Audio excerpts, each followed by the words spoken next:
Hey, my name is Brett Linkletter, CEO and co-founder of Dineline, a restaurant growth agency. We help restaurant brands of all sizes grow and scale to new heights, whether that means opening new stores or increasing revenue at an existing location. We have a done-for-you model where we take care of all the work for our clients on the marketing front, and we also have a unique software solution called Dishio, which allows owners to showcase their restaurants in the best light possible online, while also turning guest interactions into data to increase profits.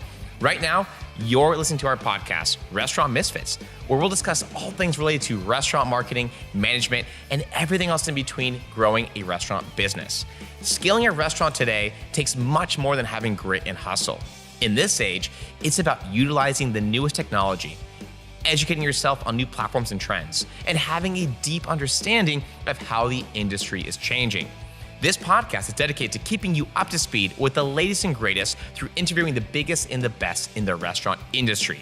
As always, we appreciate you for being here, and we hope you enjoy the show. Cheers.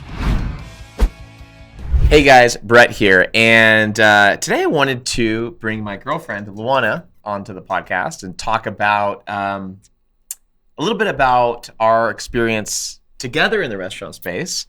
Because what's very interesting, guys, is the idea behind Dishio came about while we were on our first date. Right? Yeah. In São Paulo, Brazil, in the south. Yeah. And I forgot, was it your idea to go there? Was it my idea? What was the restaurant called again? No. I think it's Forno da Pino is in Itaim, like very good area in São Paulo, Brazil. Yeah, I don't know. I think it was maybe my idea. Yeah, I think it was something like, guys, it was so random because we were going to go on a date somewhere else and it was too busy. And then we came here, we sit down, and this was the dinner that actually changed everything for me personally, going into the restaurant space and deciding what I wanted to do with technology in the restaurant space. Because, so it's very interesting. Most restaurants in specifically São Paulo, but I think all over Brazil, they use a lot more QR codes than we do in the United States. I mean, you probably agree, right? Yeah, it's true. You see way more. Yeah. And it's interesting because for the restaurants in Brazil, okay, let me back up. For restaurants in the US, a QR code is maybe just going to like a PDF menu, and it's very clunky. It doesn't look that great.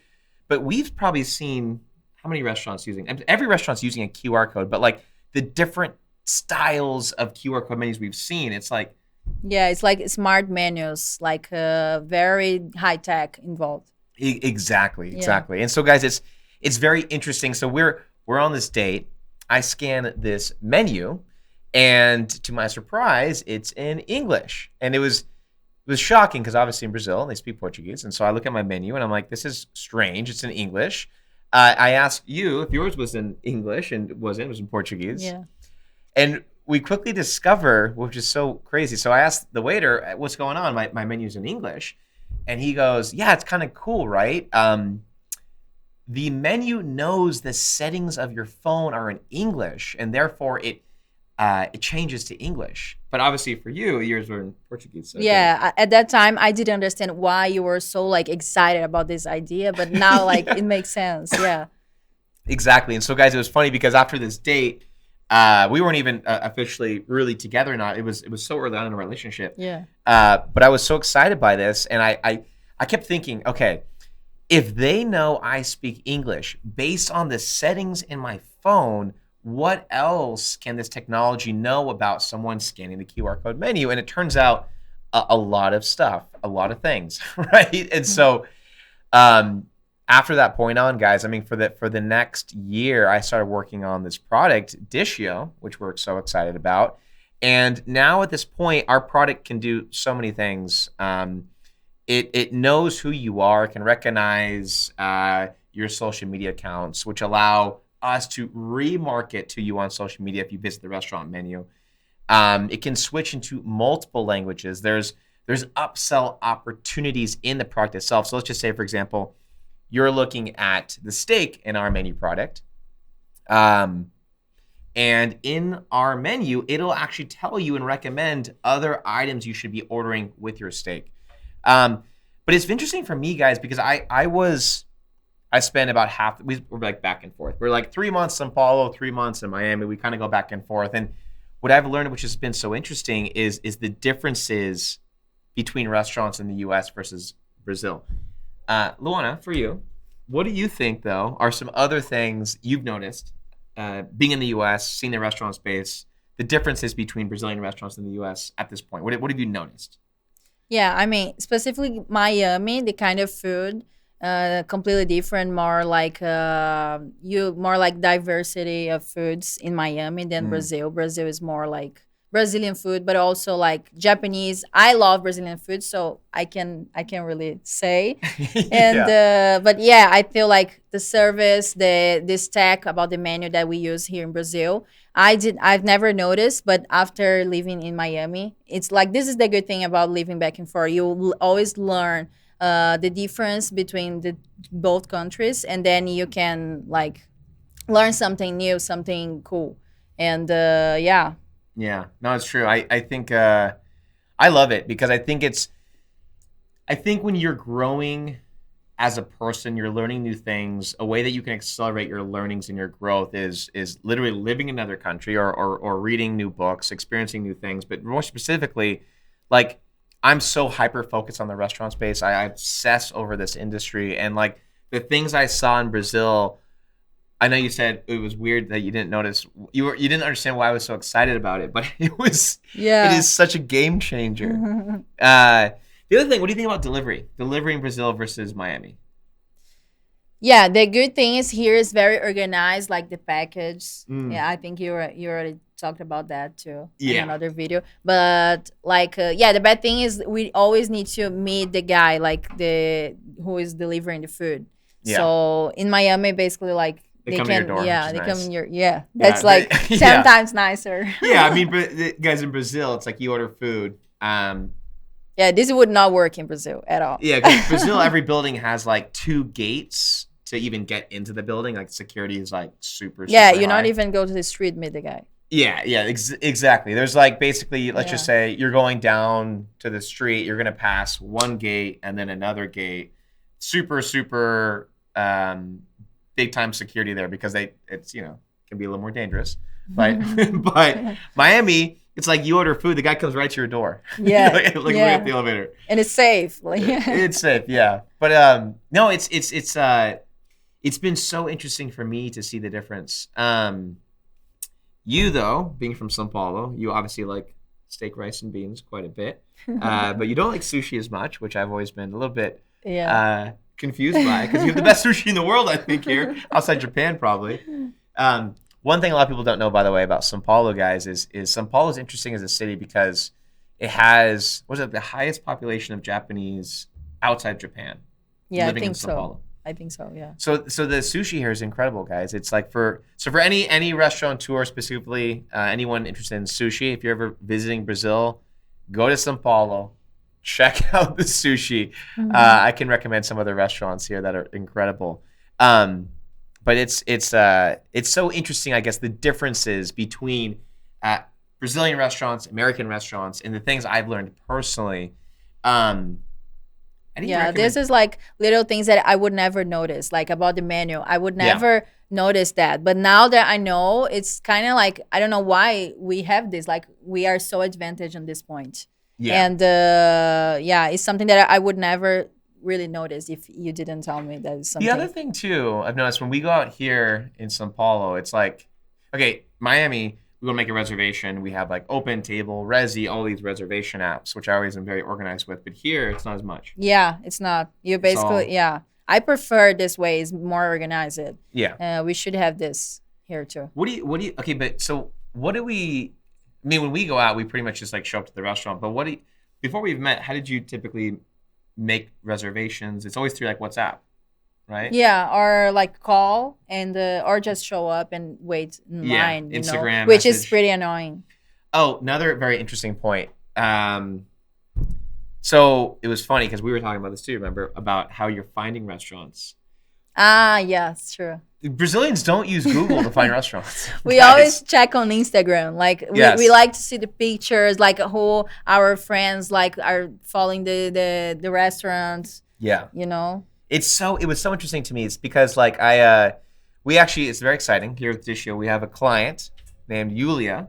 They have 2 locations, and they just signed up with Dishio. They're actually our first client in Brazil, which I'm so excited about. I was checking some keyword searches on Google. I don't know if I told you this. I think so. I was checking. I did. Yes, I did. Yeah. So, guys, I was checking the keyword searches on, in Portuguese, like best restaurants near me, best Italian restaurants near me, best pizza near me. All these searches that you would typically find a lot of searches in the U.S. Yet here in Brazil, here in Sao Paulo, the biggest city in Brazil, no one's searching. Why do you guys do that? I don't know why, really. Like, for me, I've always looked for restaurants or like stores, everything like salon, anyway, on Instagram, because I like to see who else follows this page, and who like some of my friends could be there, and I never knew. So I like this, like, Yeah, it's I guess it's more personalized. Yeah. Right. Yeah. But I guess, okay, question for you though. When you are looking at any restaurant here that you're deciding to go to, do you decide to go because of the Instagram, or do you also maybe look at their Google reviews?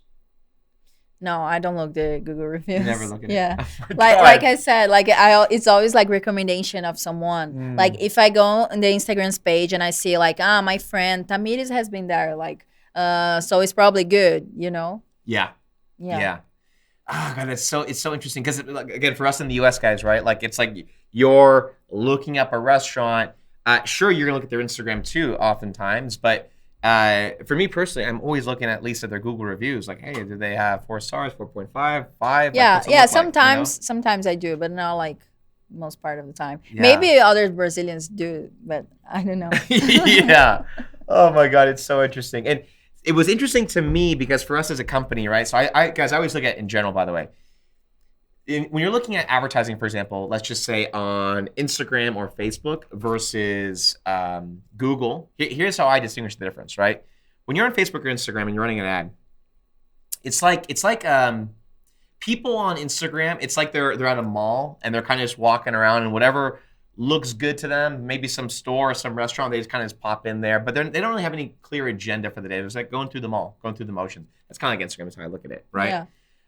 But then Google is like someone is walking into a library. They have a book in mind they want to buy. They walk down the aisle, go to that section, get the book, and they leave. So the intent on purchasing, in my opinion, from a Google ad in comparison to an ad on Instagram, you're going to get a much higher success rate. And so it was interesting for me to tap into the Brazilian market to see, man, like no one's even using Google in that capacity. But what was funny, I don't know if I told you this. We looked at the keywords for Big Brother. Yeah. Oh Sure. my God, Brazilians love this TV show, Big Brother. And so it was like insane. So you have no one searching for restaurants, but Big Brother, Yeah. through the roof, tons and tons of hits.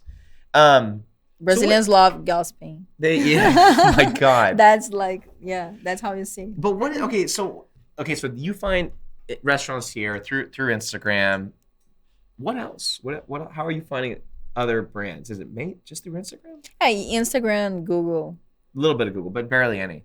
Yeah. Yeah, it's more like recommendations and like. Yeah.